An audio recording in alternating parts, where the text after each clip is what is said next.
My dear students, dear friends, and dear brothers and sisters, once again I welcome to all of you in Dr. Yash Chandra online classes for education.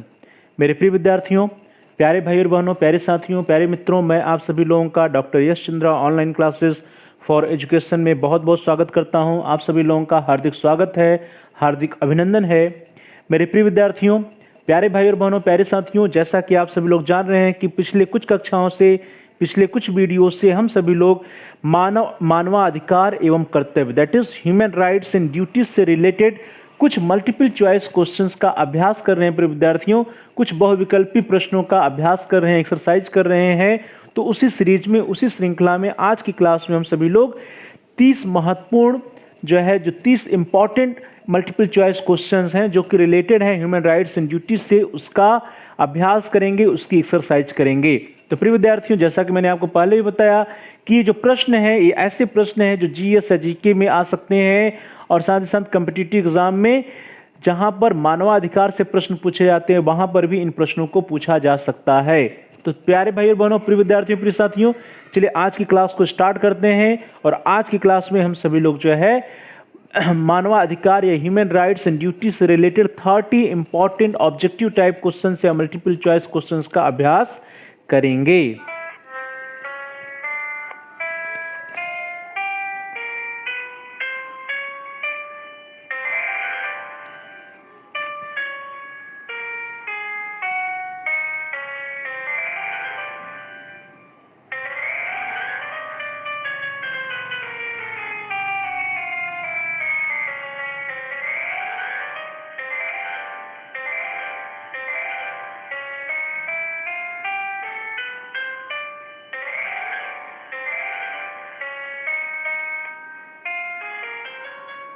चलिए दोस्तों, आपकी screen पर पहला प्रश्न आज का आ रहा है, दैट इज क्वेश्चन नंबर 171।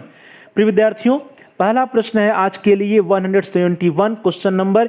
इसके पूर्व की कक्षाओं में हम सभी लोग 170 प्रश्नों का अभ्यास कर चुके हैं, जो कि आप चैनल के प्लेलिस्ट में जाकर के उन वीडियोज को देख सकते हैं। प्रिय विद्यार्थियों, जो 5 वीडियोज हैं प्रिय विद्यार्थियों, उन वीडियोज में हम सभी लोग मानवाधिकार से रिलेटेड 170 प्रश्नों पर अभ्यास या एक्सरसाइज कर चुके हैं। उन वीडियोज को आप प्ले लिस्ट में जाकर के आसानी से देख सकते हैं।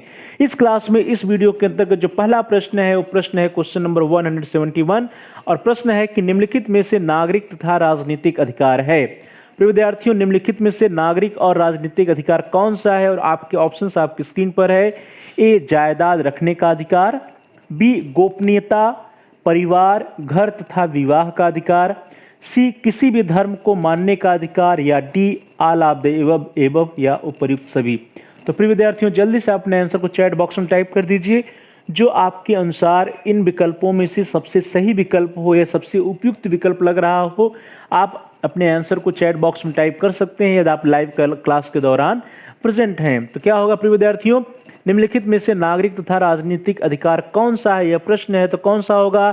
जायदाद रखने का अधिकार तो है ही, साथ ही साथ गोपनीयता, परिवार, घर तथा विवाह का अधिकार भी नागरिक और राजनीतिक अधिकार के अंतर्गत आता है, और साथ ही साथ किसी भी धर्म को मानने का अधिकार भी नागरिक तथा राजनीतिक अधिकार के अंतर्गत आता है। तो इस तरह से प्रिय विद्यार्थियों, जो डी ऑप्शन बन रहा है, D option is the right option.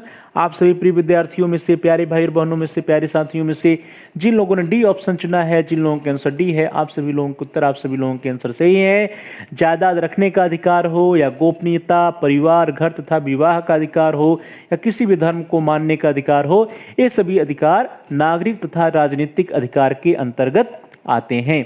चलिए प्रिय विद्यार्थियों, आगे बढ़ते हैं। अगला प्रश्न आपकी स्क्रीन पर आ रहा है, दैट इज क्वेश्चन नंबर 172। प्रश्न संख्या 172 कहता है कि निम्नलिखित में आर्थिक अधिकार हैं। प्रिय विद्यार्थियों, कुछ ऑप्शंस आपके सामने दिए जाएंगे और उन विकल्पों में से कौन सा आर्थिक अधिकार है यह प्रश्न है, या इकोनॉमिकल राइट्स कौन सा है यह प्रश्न है। और आपके ऑप्शन आपकी स्क्रीन पर है। ए, रोजगार का अधिकार, बी है सम्मानजनक स्तर का जीवन जीने का अधिकार, सी है अच्छा पौष्टिक भोजन, सेहत और पढ़ाई लिखाई का अधिकार, और डी है उपर्युक्त सभी। तो प्रिय विद्यार्थियों, बहुत ही सरल प्रश्न है लेकिन इंपॉर्टेंट क्वेश्चन है। प्रश्न है कि निम्नलिखित में से आर्थिक अधिकार कौन सा है?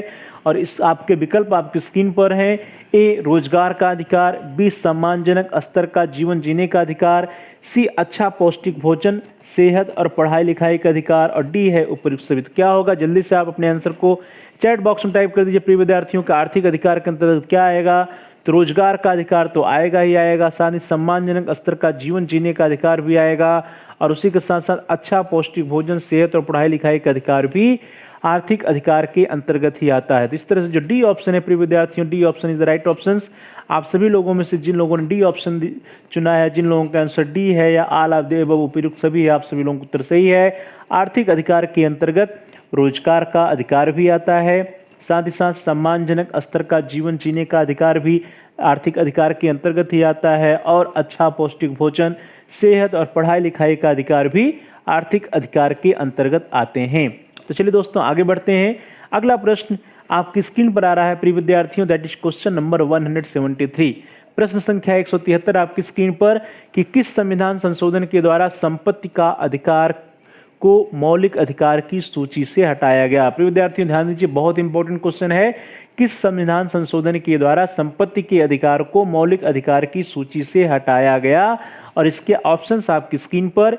ए 41वां या 41, बी 42 या 42वां, सी है 43rd या 43वां, और डी है प्रिय विद्यार्थियों 44 या 44वां। तो आपका जो भी आंसर है आप चैट बॉक्स में टाइप कर दीजिए। मुझे पूरी उम्मीद है कि आप सभी लोगों को उत्तर सही होंगे, क्योंकि आप सभी लोग कॉम्पिटिटिव एग्जाम की तैयारी कर रहे हैं, और वहां पर भी कॉम्पिटिटिव एग्जाम की दृष्टि से भी बहुत ही महत्वपूर्ण प्रश्न है कि किस संविधान संशोधन के द्वारा संपत्ति के अधिकार को मौलिक अधिकार की सूची से हटाया गया है। तो किससे हटाया गया प्रिय विद्यार्थियों, 41वां नहीं, 42वां नहीं, 43वां नहीं, किससे हटाया गया, 44 या 44वें संविधान संशोधन के द्वारा संपत्ति के अधिकार को मौलिक अधिकार की सूची से हटा दिया गया है। तो इस तरह से आप सभी लोगों में से जिन लोगों ने डी ऑप्शन चुना है, आप सभी लोगों का आंसर सही है। The D option is right option.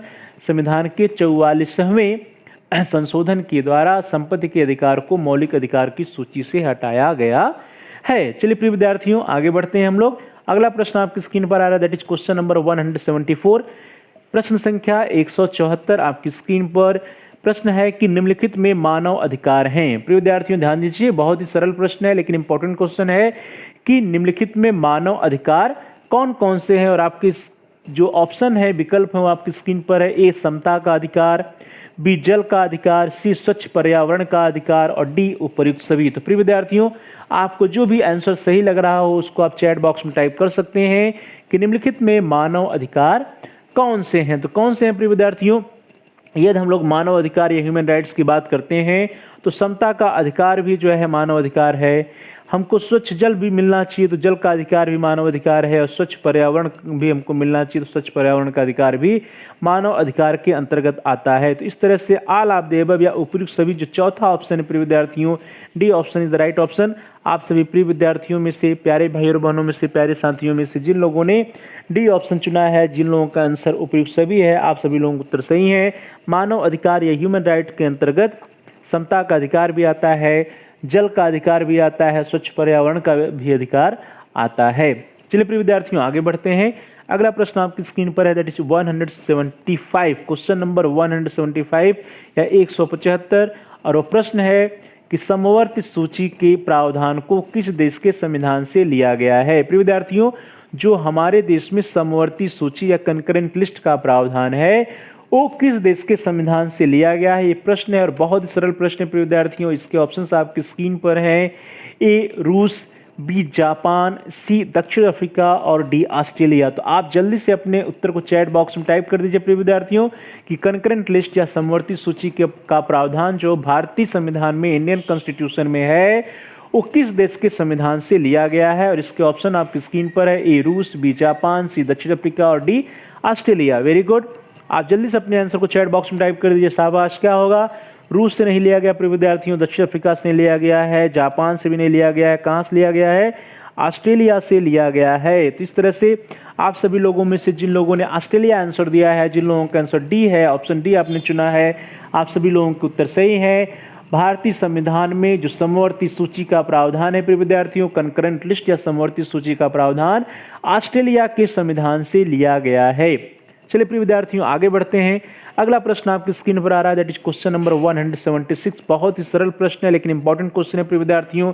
प्रश्न संख्या 176 कह रहा है कि धर्मनिरपेक्ष या सेकुलर का सही अर्थ क्या है। सेकुलर या धर्मनिरपेक्ष जो शब्द जो है हमारे देश का जो संविधान है उसकी प्रस्तावना में है प्रिय विद्यार्थियों, उसकी उद्देशिका में है, प्रेम्बल में है, तो उसमें जो धर्मनिरपेक्ष शब्द है या सेकुलर शब्द है या जिसको लोग पंथ निरपेक्ष भी कहते हैं उसका सही अर्थ क्या है। और इसके ऑप्शंस आपकी स्क्रीन पर। सभी धर्म समान हैं, ध्यान दीजिए, सभी धर्म समान हैं। दूसरा है कि सरकार एक धर्म को समर्थन देगी। तीसरा सी है कि कोई नागरिक किसी धर्म का अनुसरण नहीं करेगा। और डी है उपयुक्त सभी। तो प्रिय विद्यार्थियों जल्दी से आप अपने आंसर को चैट बॉक्स में टाइप कर दीजिए कि जो सेकुलर शब्द है या धर्मनिरपेक्ष शब्द है उसका क्या अर्थ है। तो क्या होगा प्रिय विद्यार्थियों, आप अपने आंसर को चैट बॉक्स में टाइप करिए। धर्मनिरपेक्ष या सेकुलर शब्द का जो सही अर्थ है उसमें कौन सा होगा। डी सी कह रहा है कि कोई नागरिक किसी धर्म का अनुसरण नहीं करेगा, तो ऐसा कोई प्रावधान नहीं है। सरकार एक धर्म को समर्थन देगी, ये भी नहीं है। ए ऑप्शन है कि सभी धर्म समान हैं, तो सभी धर्म समान है प्रिय विद्यार्थियों। यह जो ऑप्शन है ए विकल्प है वो सबसे उपयुक्त विकल्प है प्रिय विद्यार्थियों। इस तरह से A option is the right option. आप सभी लोगों में से जिन लोगों ने ए ऑप्शन चुना है आप सभी लोगों को उत्तर सही है। धर्मनिरपेक्ष का सही अर्थ है कि सभी धर्म समान होंगे राज्य की नज़र में या सरकार की नजर में। चलिए प्रिय विद्यार्थियों आगे बढ़ते हैं। अगला प्रश्न आपकी स्क्रीन पर आ रहा है, दैट इज क्वेश्चन नंबर 177। प्रश्न संख्या 177 कहता है कि राष्ट्रीय पिछड़ा वर्ग आयोग, जिसको हम लोग NCBC भी कह सकते हैं, का गठन किस अधिनियम के तहत हुआ। राष्ट्रीय पिछड़ा वर्ग आयोग प्रिय विद्यार्थियों जो नेशनल बैकवर्ड कम्युनिटी कमीशन है वो प्रिय विद्यार्थियों वो, या नेशनल बैकवर्ड कास्ट कमीशन है, या राष्ट्रीय पिछड़ा वर्ग नेशनल बैकवर्ड क्लास कमीशन जिसको हम लोग कह सकते हैं NCBC जो है, इसका गठन किस अधिनियम के तहत हुआ है प्रिय विद्यार्थियों। तो राष्ट्रीय पिछड़ा वर्ग आयोग का गठन किस अधिनियम के तहत हुआ यह प्रश्न है। और इसके ऑप्शन आपकी स्क्रीन पर। ए राष्ट्रीय पिछड़ा वर्ग अधिनियम 1991, बी राष्ट्रीय पिछड़ा वर्ग अधिनियम 1992, सी राष्ट्रीय पिछड़ा वर्ग अधिनियम 1993 या डी है राष्ट्रीय पिछड़ा वर्ग अधिनियम 1994। तो प्रिय विद्यार्थियों जल्दी से अपने आंसर को चैट बॉक्स में टाइप करिए। वेरी गुड, शाबाश। राष्ट्रीय पिछड़ा वर्ग आयोग या NCBC का गठन जो हुआ है विद्यार्थियों वो किस अधिनियम के तहत हुआ। तो राष्ट्रीय पिछड़ा वर्ग आयोग अधिनियम 1991 नहीं, 1992 भी नहीं और 1994 भी नहीं हुआ है। किससे हुआ है। राष्ट्रीय पिछड़ा वर्ग अधिनियम 1993 के तहत राष्ट्रीय पिछड़ा वर्ग आयोग का गठन हुआ है। तो इस तरह से प्रिय विद्यार्थियों आप सभी लोगों में से जिन लोगों ने सी ऑप्शन चुना है आप सभी लोगों का उत्तर सही है। राष्ट्रीय पिछड़ा वर्ग अधिनियम 1993 के तहत ही हमारे देश में राष्ट्रीय पिछड़ा वर्ग आयोग का गठन हुआ है। चलिए प्रिय विद्यार्थियों आगे बढ़ते हैं। अगला प्रश्न आपकी स्क्रीन पर आ रहा है, दैट इज क्वेश्चन नंबर 178। प्रश्न संख्या 178 कह रहा है कि राष्ट्रीय पिछड़ा वर्ग आयोग या NCBC की स्थापना किस आयोग की सिफारिशों को लागू करने के क्रम में हुआ है।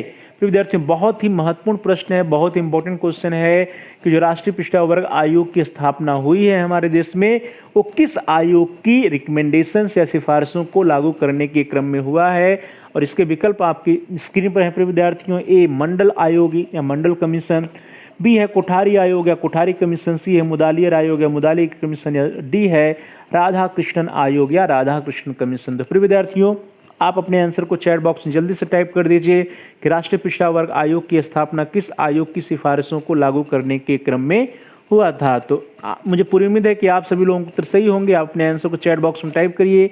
वेरी गुड, शाबाश। राष्ट्रीय पिछड़ा वर्ग आयोग की स्थापना प्रिय विद्यार्थियों किस आयोग की सिफारिशों पर लागू हुआ। तो राधा कृष्ण आयोग नहीं, मुदालियर नहीं, कोठारी नहीं, किस पे हुआ। जो मंडल कमीशन है प्रिय विद्यार्थियों, मंडल कमीशन या मंडल आयोग की सिफारिशों के मद्देनजर ही मंडल आयोग की सिफारिशों को लागू करने के क्रम में ही हमारे देश में राष्ट्रीय पिछड़ा वर्ग आयोग की स्थापना होती है। इस तरह से प्रिय विद्यार्थियों आप सभी लोगों में से जिन लोगों ने ए ऑप्शन चुना, जिन लोगों का आंसर ए है या मंडल आयोग है, आप सभी लोगों के आंसर, आप सभी लोगों के उत्तर सही हैं। चलिए प्रिय विद्यार्थियों आगे बढ़ते हैं। अगला प्रश्न आपकी स्क्रीन पर आ रहा है, दैट इज क्वेश्चन नंबर 179। प्रश्न संख्या 179 कहता है कि राष्ट्रीय अल्पसंख्यक आयोग या NCM का गठन कब हुआ। प्रिय विद्यार्थी ध्यान दीजिए, राष्ट्रीय अल्पसंख्यक आयोग या नेशनल कमीशन ऑफ माइनॉरिटीज का गठन कब हुआ है। और इसके ऑप्शंस आपकी स्क्रीन पर है प्रिय विद्यार्थियों। ए 1975, बी 1976, सी 1977 या डी 1978। तो यदि आपको इसका आंसर पता है तो आप जल्दी से चैट बॉक्स में टाइप करिए कि राष्ट्रीय अल्पसंख्यक आयोग का गठन कब हुआ, 1975 में हुआ या 1976 में या 77 में या 1978 में। तो कब हुआ है प्रिय विद्यार्थियों? 75 नहीं, 76 नहीं, 77 नहीं, कब हुआ है? 78 या 1978 में हमारे देश में राष्ट्रीय अल्पसंख्यक आयोग का गठन हुआ है। इस तरह से आप सभी लोगों में से जिन लोगों ने डी ऑप्शन चुना, जिन लोगों का आंसर डी है या 1978 है, आप सभी लोगों का उत्तर, आप सभी लोगों का आंसर सही है। जो डी ऑप्शन है प्रिय विद्यार्थियों वही राइट ऑप्शन है। 1978 में राष्ट्रीय अल्पसंख्यक आयोग का गठन हमारे देश में हुआ था। चलिए दोस्तों आगे बढ़ते हैं। अगला प्रश्न आपकी स्क्रीन पर क्वेश्चन नंबर 180, प्रश्न संख्या 180 कह रहा है कि राष्ट्रीय अल्पसंख्यक आयोग या एनसीएम को वैधानिक दर्जा कब मिला? ध्यान दीजिए, नेशनल कमीशन ऑफ माइनॉरिटीज जो है राष्ट्रीय अल्पसंख्यक आयोग जो है विद्यार्थी, इसको वैधानिक दर्जा कब मिला? और इसके ऑप्शंस आपकी स्क्रीन पर ए 1980, बी 1990, सी 1992 या डी 1995। तो विद्यार्थियों जल्दी से अपने आंसर को चैट बॉक्स में टाइप करिए। जैसा कि पिछले प्रश्न में हम लोगों ने देखा था कि राष्ट्रीय अल्पसंख्यक आयोग का गठन 1978 में हुआ, और यह प्रश्न कह रहा है आपसे कि राष्ट्रीय अल्पसंख्यक आयोग को वैधानिक दर्जा कब मिला? तो इसके ऑप्शंस आपकी स्क्रीन पर है, ए 1980, बी 1990, सी 1992 और डी 1995। आप अपने आंसर को चैट बॉक्स में टाइप कर दीजिए। वेरी गुड, शाबाश। कब मिला विद्यार्थियों? 1980 में नहीं मिला, 90 में नहीं, 95 में नहीं, कब मिला था? सी जो ऑप्शन है 1992, 1992 यही सही उत्तर है विद्यार्थियों। राष्ट्रीय अल्पसंख्यक आयोग को वैधानिक दर्जा 1992 में या 1992 में मिला था। चलिए प्रिय विद्यार्थियों आगे बढ़ते हैं। अगला प्रश्न आपकी स्क्रीन पर आ रहा है, दैट इज क्वेश्चन नंबर 181, प्रश्न संख्या 181 जो आपकी स्क्रीन पर प्रिय विद्यार्थियों कि राष्ट्रीय अनुसूचित जात तथा अनुसूचित जनजात आयोग का गठन कब हुआ? ध्यान दीजिए, राष्ट्रीय अनुसूचित जात तथा अनुसूचित जनजात आयोग का गठन हमारे देश में कब हुआ, ये प्रश्न है। और इसके ऑप्शंस आपकी स्क्रीन पर हैं प्रिय विद्यार्थियों, ए 1980 में, बी 1985 में, सी 1990 में या डी है प्रिय विद्यार्थियों 1995 में। तो जल्दी से आप अपने आंसर को चैट बॉक्स में टाइप कर दीजिए।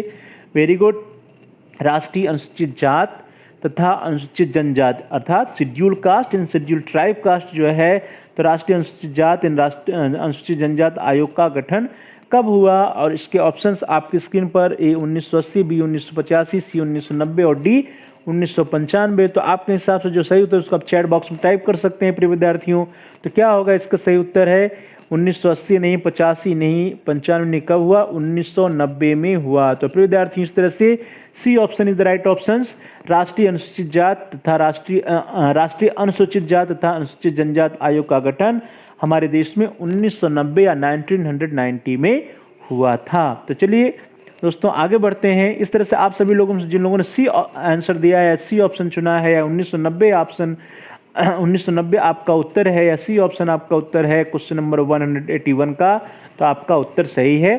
चलिए प्रिय विद्यार्थियों आगे बढ़ते हैं। अगला प्रश्न आपकी स्क्रीन पर क्वेश्चन नंबर 182, प्रश्न संख्या 182 है कि राष्ट्रीय महिला आयोग या NCW national commission of women's का गठन किस अधिनियम के तहत हुआ? प्रिय विद्यार्थियों राष्ट्रीय महिला आयोग या एनसीडब्ल्यू का गठन किस अधिनियम के तहत हुआ? और इसके ऑप्शंस आपकी स्क्रीन पर, ए राष्ट्रीय महिला आयोग अधिनियम 1975, बी राष्ट्रीय महिला आयोग अधिनियम 1995, सी राष्ट्रीय महिला आयोग अधिनियम 1985 और डी है राष्ट्रीय महिला आयोग अधिनियम 1990। तो प्रिय विद्यार्थियों जल्दी से आप अपने आंसर को चैट बॉक्स में टाइप कर दीजिए कि आपके हिसाब से कौन सा सही उत्तर होगा।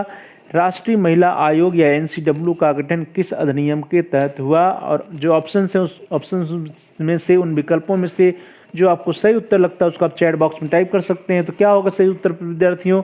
राष्ट्रीय महिला आयोग अधिनियम 1975 नहीं है, 1995 भी नहीं है, 1985 नहीं है। क्या इसका सही उत्तर? राष्ट्रीय महिला आयोग अधिनियम 1990 है। तो इस तरह से प्रिय विद्यार्थियों राष्ट्रीय महिला आयोग अधिनियम 1990 के तहत हमारे देश में राष्ट्रीय महिला आयोग का गठन होता है। चलिए प्रिय विद्यार्थियों आगे बढ़ते हैं। अगला प्रश्न आपकी स्क्रीन पर आ रहा है, दैट इज क्वेश्चन नंबर 183, प्रश्न संख्या 183 आपकी स्क्रीन पर है कि राष्ट्रीय महिला आयोग या एनसीडब्ल्यू का गठन कब हुआ? ध्यान दीजिए, पिछला प्रश्न जो था उसमें था कि किस अधिनियम के तहत हुआ, तो राष्ट्रीय महिला आयोग अधिनियम 1990 के तहत हुआ। अब जो क्वेश्चन नंबर 183 है वो कह रहा है कि राष्ट्रीय महिला आयोग या एनसीडब्ल्यू का गठन कब हुआ, और आप इसके जो ऑप्शन है, विकल्प है, वो आपकी स्क्रीन पर है प्रिय विद्यार्थियों। ए 31 जनवरी 1990 को हुआ, बी 31 जनवरी 1991 को, सी 31 जनवरी 1992 को, डी 31 जनवरी 1993। तो प्रिय विद्यार्थियों जल्दी से आप अपने आंसर को चैट बॉक्स में टाइप कर दीजिए कि इसका सही उत्तर क्या होगा। राष्ट्रीय महिला आयोग या NCW का गठन कब होता है प्रिय विद्यार्थियों। इसका जो सही उत्तर हो क्या है, 31 जनवरी 1990 नहीं है, 1991 नहीं है, 93 क्या है, 31 जनवरी 1992 है। तो इस तरह से प्रिय विद्यार्थियों आप सभी लोगों में से जिन लोगों ने सी ऑप्शन चुना, आप सभी लोगों का उत्तर सही है। राष्ट्रीय महिला आयोग का गठन 31 जनवरी 1992 को होता है। तो ध्यान दीजिए प्रिय विद्यार्थियों, राष्ट्रीय महिला आयोग अधिनियम 1990 के द्वारा ही राष्ट्रीय महिला आयोग का गठन 31 जनवरी 1992 को होता है। चलिए प्रिय विद्यार्थियों आगे बढ़ते हैं। अगला प्रश्न आपकी स्क्रीन पर आ रहा है, दैट इज क्वेश्चन नंबर 184। प्रश्न संख्या 184 आपकी स्क्रीन पर है प्रिय विद्यार्थियों। प्रश्न संख्या 184 कहता है, प्रश्न संख्या 184 प्रिय विद्यार्थियों की अंतरराष्ट्रीय राजनैतिक एवं नागरिक प्रश्न संविदा, जिसको हम लोग international covenant on civil political rights कहते हैं, तो इसको जो है कब लागू किया गया। प्रिय विद्यार्थियों अंतरराष्ट्रीय राजनीतिक एवं नागरिक प्रश्न संविदा या international covenant on civil and political rights को कब लागू किया गया, और इसके जो विकल्प हैं प्रिय विद्यार्थियों, वो विकल्प आपकी स्क्रीन पर ए 1965 या 1965, बी 1970 या 1970, सी 1966 या 1966 और डी है प्रिय विद्यार्थियों 1950 या 1985।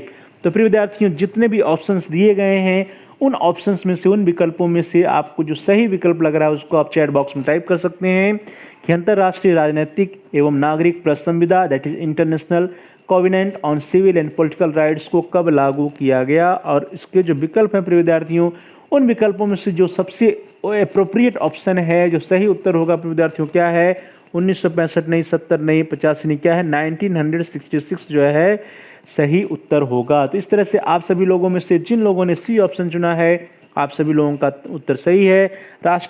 अंतरराष्ट्रीय राजनीतिक एवं नागरिक प्रश्न संविदा that is international covenant on civil and political rights को प्रिय विद्यार्थियों 1966 में लागू किया गया। चलिए दोस्तों आगे बढ़ते हैं।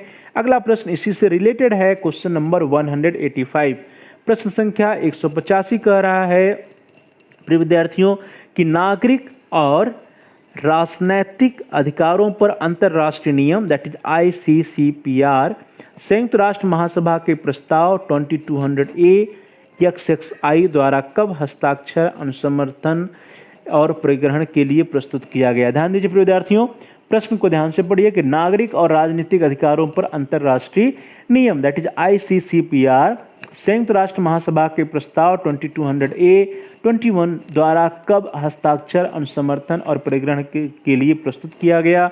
और इसके विकल्प आपकी स्क्रीन पर ए 16 दिसंबर 1966, बी 16 दिसंबर 1967, सी है 16 दिसंबर 1968 और डी है प्रिय विद्यार्थियों 16 दिसंबर 1969। तो प्यारे भाई और बहनों, आपके हिसाब से जो सबसे उपयुक्त विकल्प उसको आप चैट बॉक्स में टाइप कर सकते हैं, अपने आंसर को आप चैट बॉक्स में टाइप कर सकते हैं। तो क्या होगा इसका सही उत्तर, 16 दिसंबर 1969 नहीं है, 68 भी नहीं है, 67 नहीं, क्या है 16 दिसंबर 1966 जो है इसका सही उत्तर है। तो प्रिय विद्यार्थियों इस तरह से आप सभी लोगों में से जिन लोगों ने ए ऑप्शन चुना है, आप सभी लोगों को उत्तर सही है। 16 दिसंबर 1966 को ही ICCPR को संयुक्त राष्ट्र महासभा के प्रस्ताव 2200A21 द्वारा हस्ताक्षर, अनुसमर्थन और परिग्रहण के लिए प्रस्तुत किया गया था। तो ध्यान दीजिएगा 16 दिसंबर 1966 जो है ये ए ऑप्शन है, A option is the right option. आप सभी लोगों में से जिन लोगों ने ए ऑप्शन चुना है, आप सभी लोगों का आंसर, आप सभी लोगों का उत्तर सही है। चलिए प्रिय विद्यार्थियों आगे बढ़ते हैं। अगला प्रश्न आपकी स्क्रीन पर है, दैट इज क्वेश्चन नंबर 186।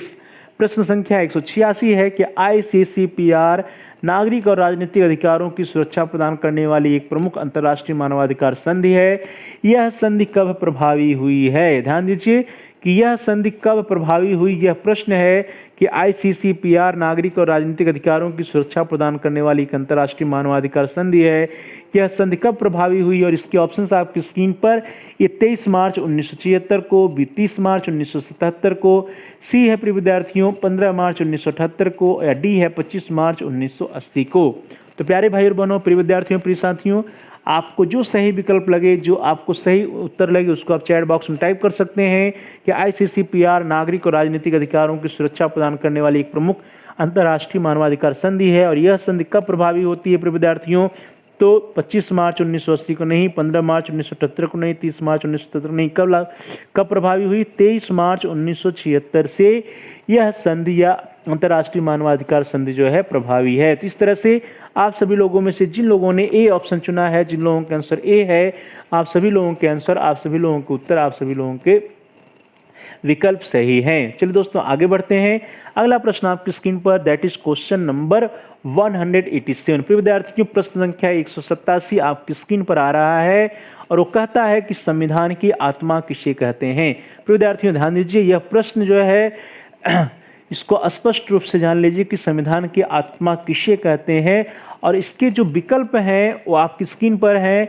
ए संविधान की अनुसूची को, बी मौलिक अधिकारों को, सी है संविधान की प्रस्तावना को, या डी है मौलिक कर्तव्यों को। तो प्रिय विद्यार्थियों, जो प्रश्न है कि संविधान की आत्मा किसे कहते हैं और इसके हिसाब से जो हमारे स्क्रीन पर ऑप्शंस हैं, उन ऑप्शंस में से जो आपको सही विकल्प लग रहा हो उसको आप चैट बॉक्स में टाइप कर सकते हैं। तो क्या होगा प्रिय विद्यार्थियों, संविधान की आत्मा किसे कहते हैं? जितने भी विकल्प दिए गए उन विकल्पों में से संविधान की अनुसूची को नहीं कहते हैं, मौलिक अधिकारों को नहीं, मौलिक कर्तव्यों को नहीं। किसे कहा जाता है? संविधान की जो प्रस्तावना है प्रिय विद्यार्थियों, जो प्रेम्बल है, इसी प्रेम्बल को ही क्या कहते हैं? संविधान की आत्मा कहा जाता है। तो इस तरह से आप सभी प्रिय विद्यार्थियों में से जिन लोगों ने सी ऑप्शन चुना है, आप सभी लोगों को उत्तर सही है कि संविधान की प्रस्तावना को संविधान की आत्मा कहा जाता है। चलिए प्रिय विद्यार्थियों आगे बढ़ते हैं। अगला प्रश्न आपकी स्क्रीन पर आ रहा है, दैट इज क्वेश्चन नंबर 188। प्रश्न संख्या 188 है कि डॉक्टर भीमराव अंबेडकर ने संविधान की आत्मा किसे कहा है। प्रिय विद्यार्थियों, जो पिछला प्रश्न था वहां पे सिर्फ यह लिखा था कि संविधान की आत्मा किसे कहा जाता है। इस प्रश्न में पूछा जा रहा है कि डॉक्टर भीमराव अंबेडकर जी के अनुसार संविधान की आत्मा किसे कहते हैं और इसके ऑप्शंस आपकी स्क्रीन पर, ए मौलिक कर्तव्य, बी मौलिक अधिकार, सी संवैधानिक उपचारों का अधिकार, या डी प्रस्तावना या प्रेम्बल। तो प्रिय विद्यार्थी, यहाँ पर जब डॉक्टर भीमराव अंबेडकर जी के अनुसार पूछा जा रहा है और यहाँ पर एक ऑप्शन जो है वो क्या है? मौलिक कर्तव्य, मौलिक अधिकार, प्रस्तावना के अलावा एक जो चौथा ऑप्शन है प्रिय विद्यार्थी वो है संवैधानिक उपचारों का अधिकार। तो यही जो ऑप्शन है, यही जो विकल्प है वो सही होगा, क्योंकि यहाँ पे प्रश्न है कि डॉक्टर भीमराव अंबेडकर जी के अनुसार संविधान की आत्मा किसे कहते हैं। तो इस तरह से आप सभी लोगों में से जिन लोगों ने सी ऑप्शन चुना, आप सभी लोगों का उत्तर सही है कि डॉक्टर भीमराव अंबेडकर जी के अनुसार संवैधानिक उपचारों के अधिकार को संविधान की आत्मा या सोल ऑफ द कॉन्स्टिट्यूशन कहा जाता है। चलिए प्रिय विद्यार्थियों आगे बढ़ते हैं और अगला प्रश्न आपकी स्क्रीन पर आ रहा है, दैट इज क्वेश्चन नंबर 189। प्रश्न संख्या 189 प्रिय विद्यार्थियों आपकी स्क्रीन पर कि कौन सा अनुच्छेद संवैधानिक उपचारों के अधिकार से संबंधित है। प्रिय विद्यार्थी ध्यान दीजिए कि जो संवैधानिक उपचारों का अधिकार है वो जो है किस अनुच्छेद से संबंधित है, या कौन सा अनुच्छेद संवैधानिक उपचारों के अधिकार से संबंधित है, यह प्रश्न है। और इसके ऑप्शंस आपकी स्क्रीन पर हैं प्रिय विद्यार्थियों, ए अनुच्छेद 30, बी अनुच्छेद 25 या 25, सी अनुच्छेद 28 या 28 और डी है प्रिय विद्यार्थियों अनुच्छेद 32 या 32। तो प्यारे भाई और बहनों, प्रिय विद्यार्थियों, प्रिय साथियों, बहुत ही इंपॉर्टेंट क्वेश्चन है। आप जल्दी से चैट बॉक्स में अपने आंसर को टाइप कर दीजिए कि कौन सा अनुच्छेद संवैधानिक उपचारों के अधिकार से संबंधित है। और मुझे पूरी उम्मीद है कि आप सभी लोगों का उत्तर, आप सभी लोगों का आंसर सही होगा। तो क्या होगा इसका सही उत्तर प्रिय विद्यार्थियों? 30 नहीं है, 25 नहीं है, आर्टिकल 28 नहीं है, क्या है? आर्टिकल 32 या अनुच्छेद 32 है और इसी के अंतर्गत संवैधानिक उपचारों के अधिकार जो है प्रदान किया गया है। तो इस तरह से जो आर्टिकल 32 या अनुच्छेद 32 है वह जो है अनुच्छेद 32 जो है संवैधानिक उपचारों के अधिकार से संबंधित है। तो इस तरह से आप सभी प्रिय विद्यार्थियों में से, प्यारे भाई बहनों में से, प्यारे साथियों में से जिन लोगों ने अपना डी ऑप्शन चुना है, जिन लोगों का आंसर आर्टिकल 32 है, आप सभी लोगों का उत्तर, आप सभी लोगों का आंसर सही है। अनुच्छेद 32 जो है वो संवैधानिक उपचारों के अधिकार से संबंधित है। तो इस तरह से D option is the right option. चलिए प्रिय विद्यार्थियों आगे बढ़ते हैं। अगला प्रश्न आपकी स्क्रीन पर आ रहा है, दैट इज क्वेश्चन नंबर 190। प्रश्न संख्या 190 बहुत इंपॉर्टेंट क्वेश्चन है प्रिय विद्यार्थियों कि धर्म, नस्ल, जात, लिंग या जन्म स्थान के आधार पर भेदभाव निषेध का प्रावधान किस अनुच्छेद में है। ध्यान दीजिए प्रश्न को कि धर्म, नस्ल, जात, लिंग या जन्म स्थान के आधार पर भेदभाव निषेध का प्रावधान किस अनुच्छेद में है। और इसके ऑप्शंस आपकी स्क्रीन पर हैं प्रिय विद्यार्थियों, अनुच्छेद 14 ए, बी है अनुच्छेद 15, सी अनुच्छेद 16 और डी है प्रिय विद्यार्थियों अनुच्छेद 17। तो ध्यान दीजिए कि धर्म, नस्ल, जात, लिंग एवं जन्म स्थान के आधार पर भेदभाव का निषेध किस अनुच्छेद के अंतर्गत है। इसके विकल्प आपकी स्क्रीन पर आर्टिकल 14 या अनुच्छेद 14, बी अनुच्छेद 15, सी अनुच्छेद 16 और डी है अनुच्छेद 17। तो जो भी आपका सही उत्तर है विद्यार्थियों, उसको आप चैट बॉक्स में टाइप कर सकते हैं। क्या होगा इसका सही उत्तर? अनुच्छेद 17 नहीं है, 16 भी नहीं है, 14 भी नहीं है, क्या है? अनुच्छेद 15 या आर्टिकल 15 है। तो इस तरह से प्रिय विद्यार्थियों, आप सभी लोगों में से जिन लोगों ने बी ऑप्शन चुना, जिन लोगों का आंसर बी है, आप सभी लोगों का उत्तर सही है। अनुच्छेद जो 15 है प्रिय विद्यार्थियों, इसी के अंतर्गत यह प्रावधान है कि धर्म, नस्ल, जात, लिंग या जन्म स्थान के आधार पर किसी भी प्रकार का कोई भी भेदभाव देश के किसी भी नागरिक के साथ नहीं किया जाएगा। तो इस तरह से विद्यार्थियों, आप सभी लोगों से जिन लोगों ने बी ऑप्शन चुना, जिन लोगों का आंसर आर्टिकल 15 या अनुच्छेद 15 है, आप सभी लोगों का उत्तर सही है। चलिए प्रिय विद्यार्थियों, आगे बढ़ते हैं। प्यारे भाई बहनों, अगला प्रश्न आपकी स्क्रीन पर क्वेश्चन नंबर 191, प्रश्न संख्या 191 आपकी स्क्रीन पर है कि नीति निर्देशक सिद्धांत के प्रावधान को किस देश के संविधान से लिया गया है। प्रिय विद्यार्थियों, बहुत ही सरल प्रश्न है आप सभी लोगों के लिए, लेकिन इंपॉर्टेंट क्वेश्चन है क्योंकि अधिकांशतः पूछा जाता है कि नीति निर्देशक सिद्धांत को नीति निर्देशक सिद्धांत के प्रावधान को किस देश के संविधान से लिया गया है। जो डायरेक्टिव प्रिंसिपल्स है प्रिय विद्यार्थियों, उस डायरेक्टिव प्रिंसिपल्स को किस देश के संविधान से लिया गया, और इसके ऑप्शंस आपकी स्क्रीन पर A Canada, B Japan, C Australia और डी आयरलैंड। तो प्रिय विद्यार्थियों, जल्दी से अपने आंसर को चैट बॉक्स में टाइप करिए। मुझे पूरी उम्मीद है कि आप सभी लोगों को उत्तर सही होगा। नीति निर्देशक सिद्धांत के प्रावधान को किस देश के संविधान से लिया गया प्रिय विद्यार्थियों? तो कनाडा नहीं, जापान नहीं, ऑस्ट्रेलिया नहीं, कहाँ से लिया गया? आयरलैंड से लिया गया है। तो इस तरह से आप सभी प्रिय विद्यार्थियों में से जिन लोगों ने डी ऑप्शन चुना या जिन लोगों का आंसर डी है या आयरलैंड है, आप सभी लोगों का आंसर, आप सभी लोगों का उत्तर सही है। चलिए प्रिय विद्यार्थियों, आगे बढ़ते हैं। अगला प्रश्न आपकी स्क्रीन पर आएगा, दैट इज क्वेश्चन नंबर 192, प्रश्न संख्या 192 आपकी स्क्रीन पर कि निम्नलिखित में से किसने मानव अधिकारों को समाहित किया है। ध्यान दीजिए प्रिय विद्यार्थियों, मानव अधिकारों या मानवाधिकारों की बात हो रही, ह्यूमन राइट्स की बात हो रही, तो ह्यूमन राइट्स निम्नलिखित में से किस में समाहित है, और इसके विकल्प आपकी स्क्रीन पर ए भारत का संविधान, बी भारतीय साक्ष्य अधिनियम, सी कंपनी अधिनियम और डी है प्रिय विद्यार्थियों उपर्युक्त में से कोई नहीं। तो प्रिय विद्यार्थियों, जो मानव अधिकार हैं या ह्यूमन राइट्स हैं वो किस में समाहित हैं, ये प्रश्न है, और इसका जो सबसे एप्रोप्रिएट विकल्प लग रहा है, जो सही उत्तर लग रहा है प्रिय विद्यार्थियों, उसको आप चैट बॉक्स में टाइप कर सकते हैं। क्या होगा? मानव अधिकार प्रिय विद्यार्थियों, जो हमारे देश का संविधान है, हम जब संविधान में देखते हैं तो वहाँ पे जो है ढेर सारे अधिकार जो है, समता का अधिकार, शुद्धता का अधिकार, शोषण के विरुद्ध अधिकार या ढेर सारे मौलिक अधिकार जो है हमारे संविधान में दिए गए हैं। तो इस तरह से जितने भी विकल्प दिए गए हैं, उन सभी विकल्पों में से जो सबसे उपयुक्त विकल्प लग रहा है वो लग रहा है हमारे देश का संविधान या भारत का संविधान है, जिसके अंतर्गत मानव अधिकारों को समाहित किया गया है। तो इस तरह से प्रिय विद्यार्थियों, जो ए ऑप्शन है, A option is the right option, Bharat का संविधान इसका सही उत्तर होगा। तो आप सभी लोगों में से जिन लोगों ने ए उत्तर दिया है, जिन लोगों का आंसर ए है, भारत का संविधान है, आप सभी लोगों का उत्तर, आप सभी लोगों का आंसर सही है। चलो दोस्तों, आगे बढ़ते हैं। अगला प्रश्न आपकी स्क्रीन पर क्वेश्चन नंबर 193, प्रश्न संख्या 193 कह रहा है कि संविधान के आधारभूत लक्षणों की रक्षा करने का अधिकार किसे है। ध्यान दीजिए कि संविधान के जो भी आधारभूत लक्षण है, उन लक्षणों की रक्षा करने का अधिकार हमारे देश में किसको है, और इसके ऑप्शंस आपकी स्क्रीन पर हैं प्रिय विद्यार्थियों। ए राष्ट्रपति को, बी न्यायालय को, सी लोकसभा को और डी राज्यसभा को। तो प्यारे भाई बहनों, प्रिय विद्यार्थियों, प्रिय साथियों, अपने आंसर को चैट बॉक्स में जल्दी से टाइप कर दीजिए कि संविधान के आधारभूत लक्षणों की रक्षा करने का अधिकार किसे है, किसे है प्रिय विद्यार्थियों। जल्दी से अपने आंसर को चैट बॉक्स में टाइप करिए। Very good. राज्यसभा को नहीं, लोकसभा को नहीं, राष्ट्रपति को नहीं, किसको है? न्यायालय को। इसीलिए प्रिय विद्यार्थियों, यदि कोई संवैधानिक बात फंसती है तो लोग जो है कहाँ चले जाते हैं?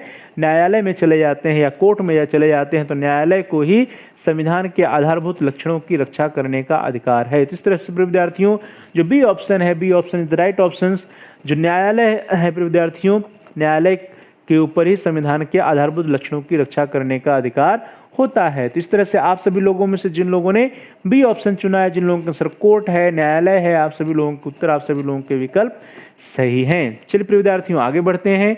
अगला प्रश्न आपकी स्क्रीन पर आ रहा है, क्वेश्चन नंबर 194, प्रश्न संख्या 194 आपकी स्क्रीन पर कि भारतीय संविधान पूर्ण रूप से कब लागू किया गया। भारतीय संविधान को पूर्ण रूप से कब लागू किया गया है प्रिय विद्यार्थियों, यह प्रश्न है। और ये प्रश्न बहुत सरल प्रश्न है, आप सभी लोग को इसका उत्तर पता है जल्दी से आप चैट बॉक्स में टाइप कर सकते हैं। इसके ऑप्शंस हैं ए 1947, बी है 1948, सी है 1949 और डी है 1950। तो प्रिय विद्यार्थियों जल्दी से आपने आंसर को चैट बॉक्स में टाइप करिए कि भारतीय संविधान पूर्ण रूप से कब लागू किया गया। तो कब लागू किया गया विद्यार्थी? 1947 को नहीं, 48 को नहीं, 49 ने कब लागू किया? 1950, 26 जनवरी 1950 को लागू हुआ था, जिसको हम लोग गणतंत्र या रिपब्लिक डे के रूप में भी मनाते हैं। तो इस तरह से जो डी ऑप्शन है प्रिय विद्यार्थियों, D option is the right option. 26 जनवरी 1950 को भारतीय संविधान पूर्ण रूप से लागू किया गया था। तो आप सभी लोगों में से जिन लोगों ने डी ऑप्शन चुना, आप सभी लोगों का उत्तर सही है। जिन लोगों ने 1915 उत्तर दिया, आप सभी लोगों का भी उत्तर सही है। चलिए दोस्तों आगे बढ़ते हैं। अगला प्रश्न आपकी स्क्रीन पर क्वेश्चन नंबर 195, प्रश्न संख्या 195 है कि किस अनुच्छेद के तहत धार्मिक कार्यों के प्रबंध की स्वतंत्रता का प्रावधान है। तो विद्यार्थियों ध्यान दीजिए कि किस आर्टिकल या अनुच्छेद के तहत धार्मिक कार्यों के प्रबंध की स्वतंत्रता का प्रावधान है, और इसके उत्तर आपकी इसके जो विकल्प हैं प्रिय विद्यार्थियों, जो ऑप्शन है वो आपकी स्क्रीन पर है। ए है आर्टिकल 25 या अनुच्छेद 25, बी है अनुच्छेद 26, सी है अनुच्छेद 27 और डी है अनुच्छेद 28। तो प्रिय विद्यार्थियों जल्दी से आपने आंसर को चैट बॉक्स में टाइप कर दीजिए कि किस अनुच्छेद के तहत धार्मिक कार्यों के प्रबंध की स्वतंत्रता का प्रावधान है। क्या इसका सही उत्तर होगा प्रिय विद्यार्थियों?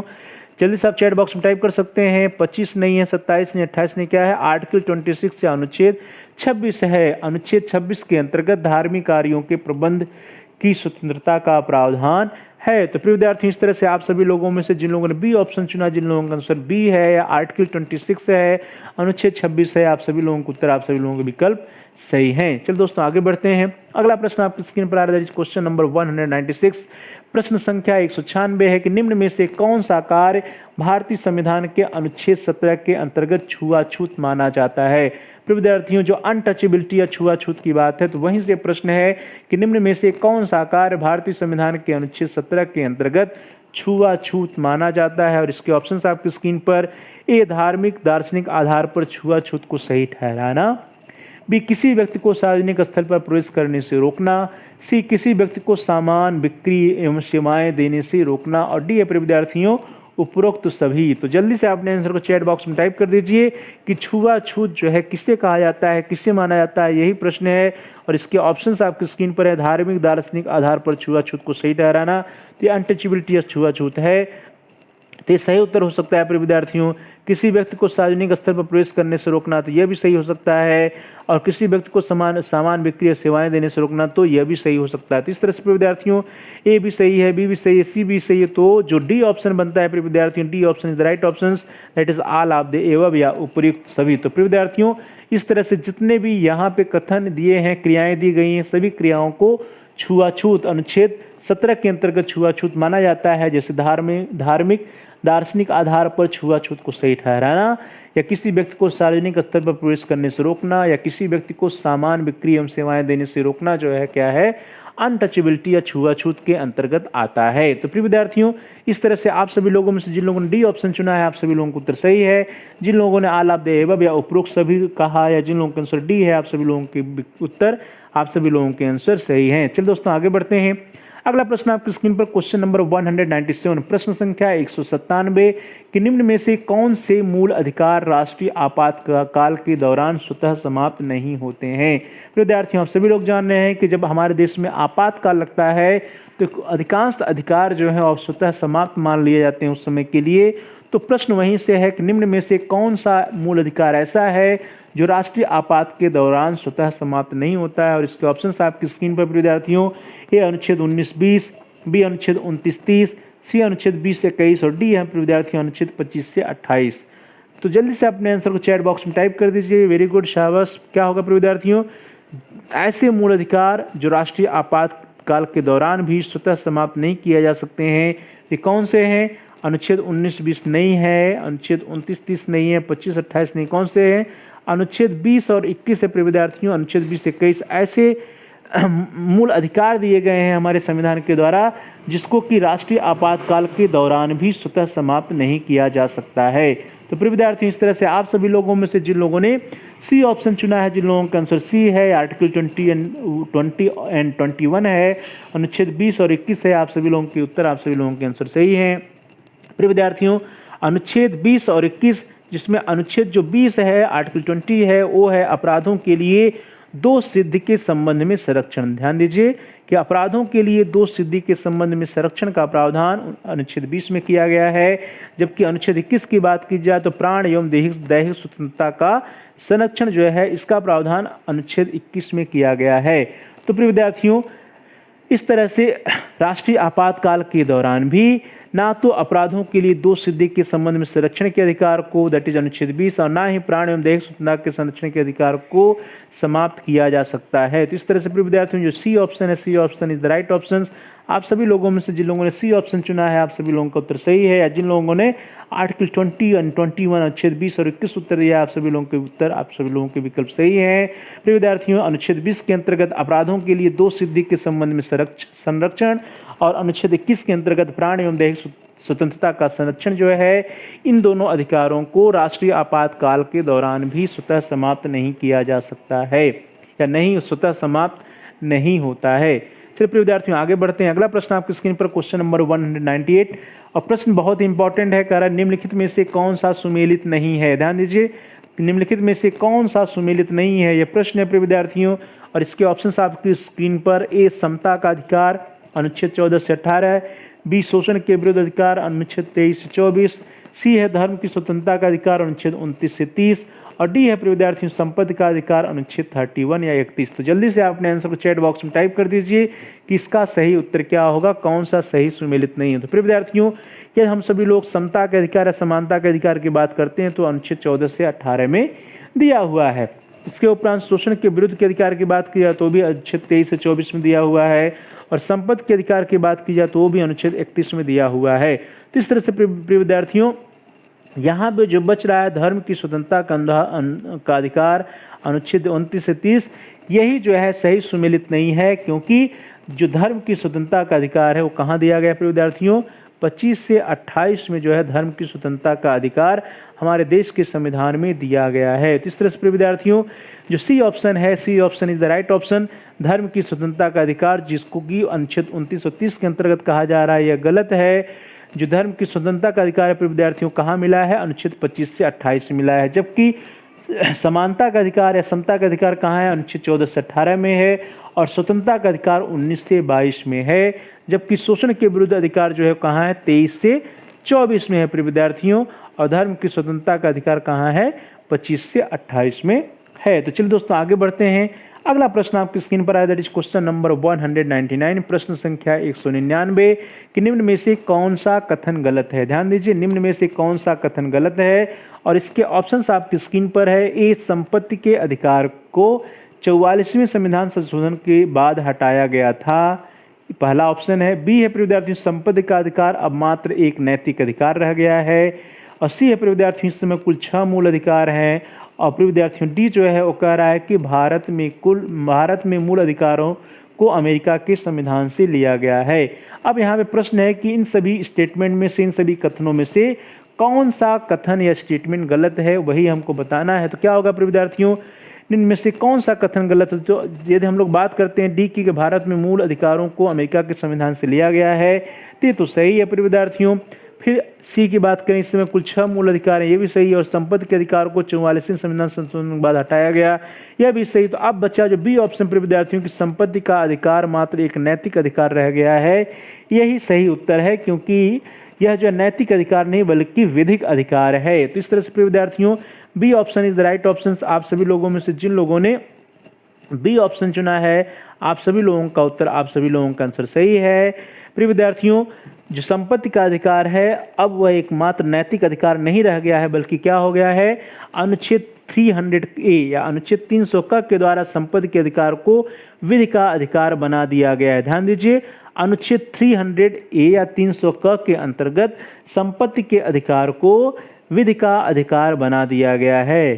तो प्रिय विद्यार्थियों इस तरह से जो बी ऑप्शन है, B option is the right option. चलिए दोस्तों आगे बढ़ते हैं, और अगला प्रश्न आपकी स्क्रीन पर आ रहा है, क्वेश्चन नंबर 200, प्रश्न संख्या 200 है प्रिय विद्यार्थियों कि निम्न में से कौन सा अधिकार संविधान के अनुच्छेद 19 में नहीं है। प्रिय विद्यार्थियों आर्टिकल 19 जो अनुच्छेद 19 है उसमें कौन सा अधिकार नहीं है इसमें से, यही प्रश्न, और इसके ऑप्शंस आपकी स्क्रीन पर। ए वाक एवं अभिव्यक्ति की स्वतंत्रता का अधिकार, बी संघ बनाने का अधिकार, सी कोई भी वृत्ति व्यापार या कारोबार करने का अधिकार, और डी है उपाधियों के अंत का अधिकार। तो प्रिय विद्यार्थियों, जल्दी से अपने आंसर को चैट बॉक्स में टाइप कर दीजिए कि निम्न में से कौन सा अधिकार संविधान के अनुच्छेद 19 में नहीं है। तो कौन सा नहीं प्रिय विद्यार्थियों? वाक एवं अभिव्यक्ति की स्वतंत्रता का अधिकार तो है ही, संघ बनाने का भी अधिकार है, कोई विवृद्ध व्यापार और कारोबार करने का भी अधिकार अनुच्छेद 19 के अंतर्गत है। तो इस तरह से जो डी ऑप्शन है प्रिय विद्यार्थियों, D option is the right option.